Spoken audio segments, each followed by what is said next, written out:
My name is Karli Arntz. In this video, I'll be sharing a little bit about Susie Edwards, a counselor that I interviewed for this assignment.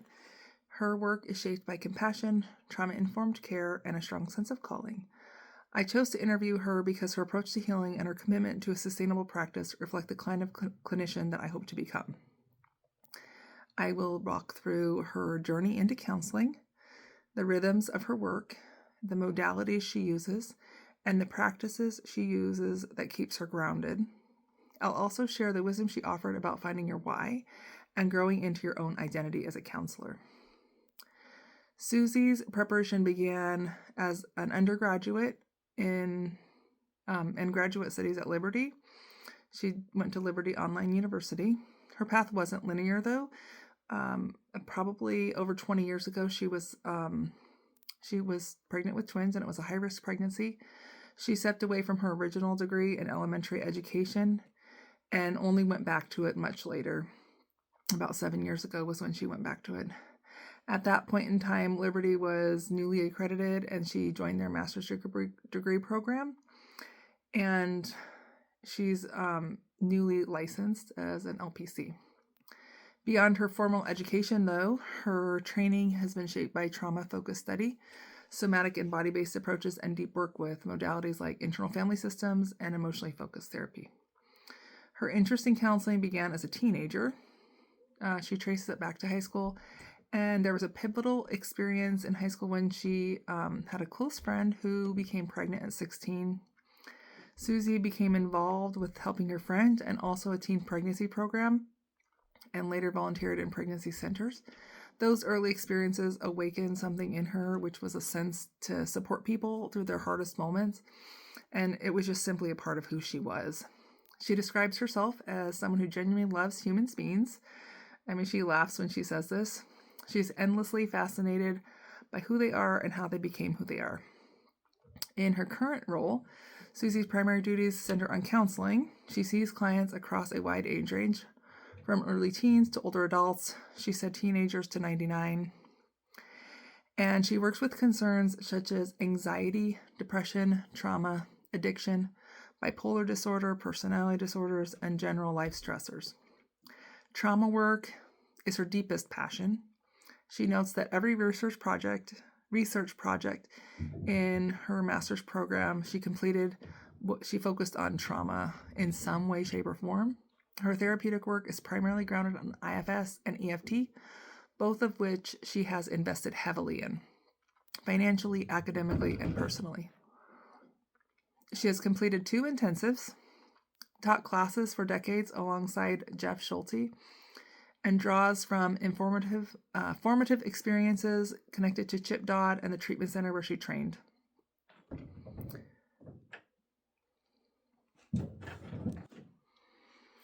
A typical week for Susie is structured and intentional.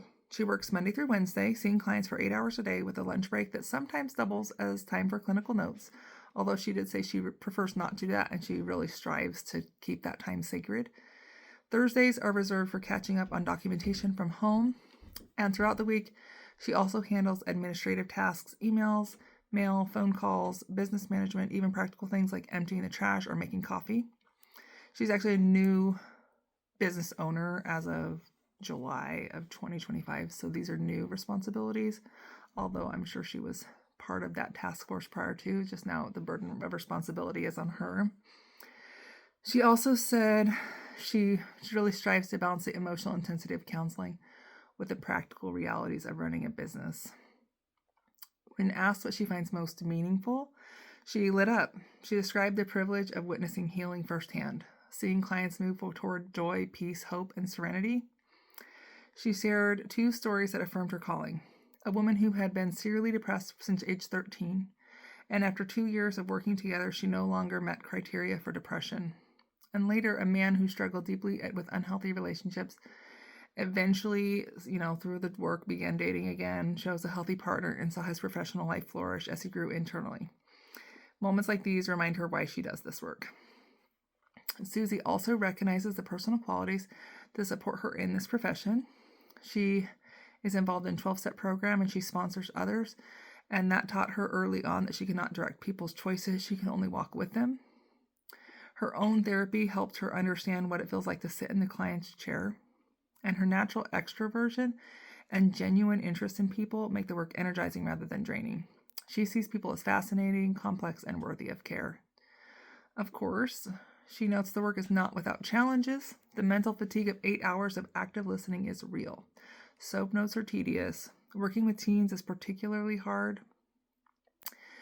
She mentioned that when the family system is dysfunctional and the teens often lack agency, it's really hard for them to change circumstances. And that's just really, really hard to be with them in that. She also names the emotional weight of vicarious trauma and the discipline required not to carry client stories home. To navigate these challenges, though, she has built a strong foundation of self-care and professional support. She did not start with an 8-hour day. She gradually built up to that. She maintains her own therapy and uses paid consultation. She practices yoga, gets massage regularly, and reaches out for community connection. She believes deeply in the idea that the helper must be helped. And she tends to her spiritual life with intention. She said she drives on her way to work, which is a 30-minute drive. She spends that time with God to prepare emotionally and spiritually. And on her drive home, she spends that time releasing the hard stories back to God at the end of the day. She also has other strong boundaries around her to help her be more sustainable. As an intern, she was known for having strong boundaries. She always protected her 3-day work week, even when the wait list was long. She rarely takes calls or texts on her days off. She loves her work, but she fiercely protects her life outside of it. Her professional life is ongoing for her. She stays connected through consultation groups, continuing education, reading, podcasts, and friendships with other therapists who understand the work from the inside. She is currently pursuing IFS Level 3 and has completed EFT for couples and plans to take emotionally focused therapy for the individual next. She also hopes to pursue somatic experiencing training in the future. There's actually a cohort that comes up in 2027, and she's hoping to join that cohort. When offering advice to students entering the counseling profession, she emphasized knowing your why. She encourages students to explore what they believe about the process of change and what they value in the work. For her, the why is rooted in the belief that every human being has dignity and worth, and that people carry wisdom inside themselves that can be unlocked. She sees the human body as inherently capable of healing, and her role is to help people access that capacity. She also encourages students to build skills early, especially self-kindness, authenticity, and patience with themselves. She wishes she had known when she started that she didn't need to have everything figured out.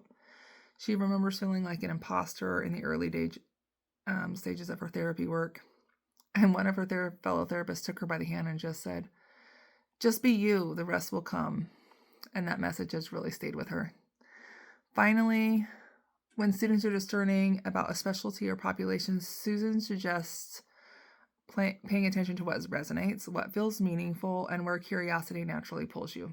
Over time, your work will reveal what fits. As for me, my biggest takeaways, I had 3 big takeaways. The first one was that her work was rooted in her own lived experience and a long-term calling and love for people. She didn't start as a counselor, but she already started loving people and walking with them in the hard stories of their lives. And her orientation has always been towards people's dignity and their own healing.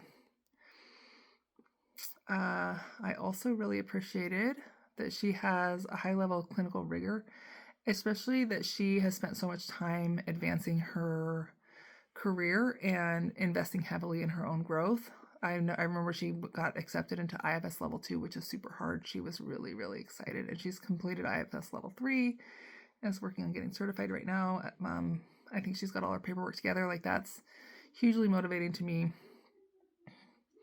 I also really, really appreciated hearing about her boundaries and self-care.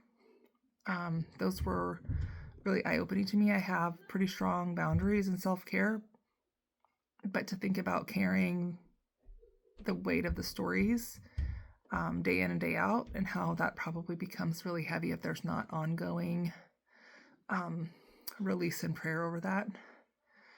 And that protects her longevity. I really appreciated that. Yeah. just be healthy to support healthy people. Thanks so much.